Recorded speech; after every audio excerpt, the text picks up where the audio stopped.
Damai sejahtera Allah yang melampaui segala akal akan memelihara hati dan pikiranmu di dalam Kristus Yesus. Amin. Salam saudara-saudara yang terkasih dalam nama Yesus Kristus. Selamat berjumpa kembali melalui channel ini untuk mendengarkan firman Tuhan yang menjadi khotbah pada Minggu Okuli tanggal 3 Maret 2024 dengan tema Firman Tuhan itu sempurna, didasari pada nas firman Tuhan dalam Mazmur 19 ayat 8 sampai 15. Saudara yang dikasihi oleh Tuhan, saya akan bacakan nas firman ini untuk kita dan demikianlah firman Tuhan. Taurat Tuhan itu sempurna, menyegarkan jiwa, peraturan Tuhan itu teguh, memberikan hikmat kepada orang yang tak berpengalaman. Titah Tuhan itu tepat, menyukakan hati, perintah Tuhan itu murni, membuat mata bercahaya. Takut akan Tuhan itu suci, tetap ada untuk selamanya. Hukum-hukum Tuhan itu benar, adil semuanya, lebih indah daripada emas, bahkan daripada banyak emas tua, dan lebih manis daripada madu, bahkan daripada madu tetesan dari sarang lebah. Lagi pula hambamu diperingatkan oleh semuanya itu, dan orang yang berpegang padanya mendapat upah yang besar. Siapakah yang dapat mengetahui kesesatan? Bebaskanlah aku dari apa yang tidak kusadari. Lindungilah hambamu,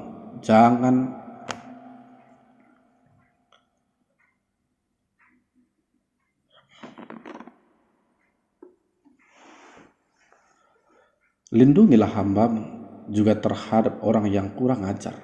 Janganlah mereka menguasai aku, maka aku menjadi tak bercela dan bebas dari pelanggaran besar. Mudah-mudahan engkau berkenan akan ucapan mulutku dan renungan hatiku, ya Tuhan, gunung batuku dan penebusku. Demikian pembacaan firman Tuhan. Saudara-saudara yang dikasihi oleh Tuhan, suatu ketika seorang kakak yang sedang santai merokok bertanya kepada adiknya yang sedang asik bermain handphone di sampingnya. Katakan saja nama adiknya itu Yono. Beginilah kata si kakak kepada Yono. Yon, menurutmu apalah yang sempurna di dunia ini? Rokok sempurna, Kak, seperti yang ada di depan kakak itu, kata Yono dengan santai. Ah, kau ini, kakak ini serius loh nanya kau. Kalau tulisan sempurna dalam rokok ini kan merek doang itu, Yon. Ayolah, berpikirlah dulu, kata si kakak yang ingin mencari informasi. Yono kemudian berkata, manalah aku tahu, Kak. Bapak mama gak pernah kasih tahu aku.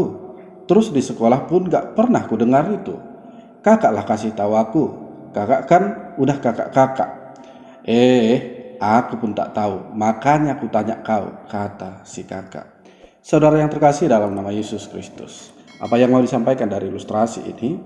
Yang mau disampaikan adalah bahwa dalam kehidupan nyata masih banyak orang seperti Yono dan kakaknya yang tidak tahu tentang apa yang sempurna.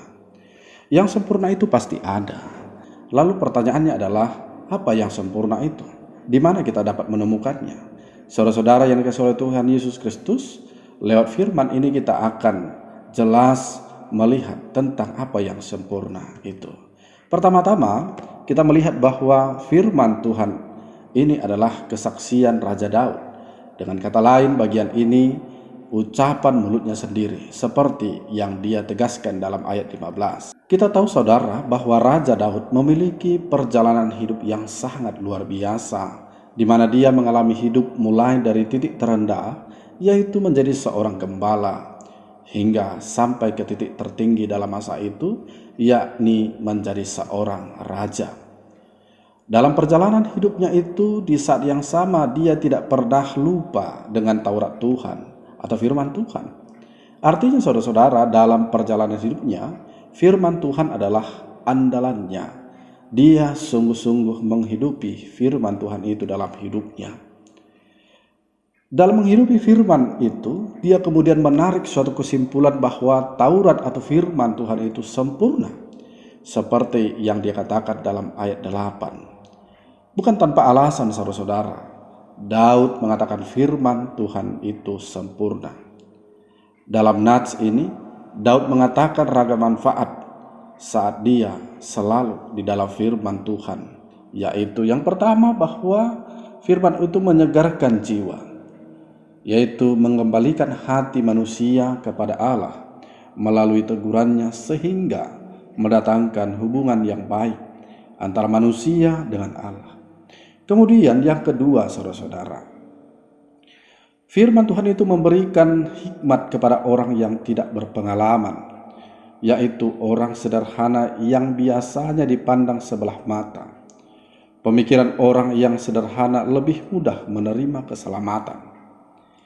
Yang ketiga, saudara-saudara, firman itu menyukakan hati, yaitu ketika seseorang menuruti dan melakukan titah Tuhan itu, maka ia dapat diperkenankan Tuhan. Orang yang diperkenankan Tuhan akan merasakan kegembiraan yang luar biasa. Orang itu akan gembira karena menerima petunjuk dan pertolongan Tuhan. Yang keempat, saudara, firman itu membuat mata bercahaya karena petunjuk dan perintah Allah yang sangat jelas tentang apa yang patut dikerjakan dan yang tidak patut dikerjakan, sehingga kita tidak melakukan dosa tetapi memperoleh keselamatan. Kemudian yang kelima, saudara-saudara, hambanya diperingatkan melalui firman atau Tauratnya supaya tidak berbuat dosa, hidup kudus, bersukacita, dan sempurna. Kemudian yang keenam, firman itu tetap ada untuk selamanya, adil, dan yang berharap kepadanya akan mendapatkan upah. Saudara-saudara yang dikasihi oleh Tuhan, bahwa semua yang dikatakan oleh Daud ini adalah berdasarkan pengalaman hidupnya. Dia menyaksikan bahwa firman Tuhan sangat sempurna karena sungguh membawa perubahan besar dalam hidupnya. Maka oleh karena itu, saudara-saudara, seperti nama minggu kita, yaitu Minggu Okuli, yang berarti mata tetap terarah kepada Tuhan. Terarah kepada Tuhan berarti hidup dalam firman Tuhan setiap hari, menghidupi firman Tuhan setiap hari. Sama seperti Daud, maka kita pun juga akan mengalami perubahan yang nyata di dalam kehidupan kita ketika kita selalu berada dalam firman Tuhan. Kemudian saudara-saudara, lewat firman ini kita sudah tahu dan sudah sangat mengerti bahwa yang sempurna itu benar-benar ada, yaitu firman Tuhan. Kesempurnaan firman itu sungguh nyata dalam diri Yesus Kristus, di mana Dia bukan saja merubah kehidupan satu orang, tetapi telah merubah seluruh kehidupan umat manusia dari keterikatan dosa menjadi manusia yang bebas dengan pengorbanannya di kayu salib yang tidak ternilai itu. Maka saudara-saudara, sulit dibayangkan kalau kita menjauh dari kesempurnaan ini. Demikian firman Tuhan. Mari kita berdoa. Bapa di dalam surga, terima kasih buat firman-Mu yang telah mengingatkan kami bahwa firman-Mu itu sungguh sangat sempurna. Kesempurnaan firman-Mu dapat merubah seluruh elemen kehidupan manusia. Maka dari itu Bapa di surga, biarlah kuasa Roh Kudus Tuhan senantiasa menerangi hati dan pikiran kami, sehingga mata kami benar-benar bercahaya dan terus mampu melihat bahwa firman Tuhan itu sangat penting bagi kami. Bapa yang baik, kami sadarkan berdosa, ampuni kami supaya kami tetap layak menerima kasih berkat Tuhan di dalam kehidupan kami setiap saat. Di dalam nama Yesus kami berdoa dan mengucap syukur. Amin.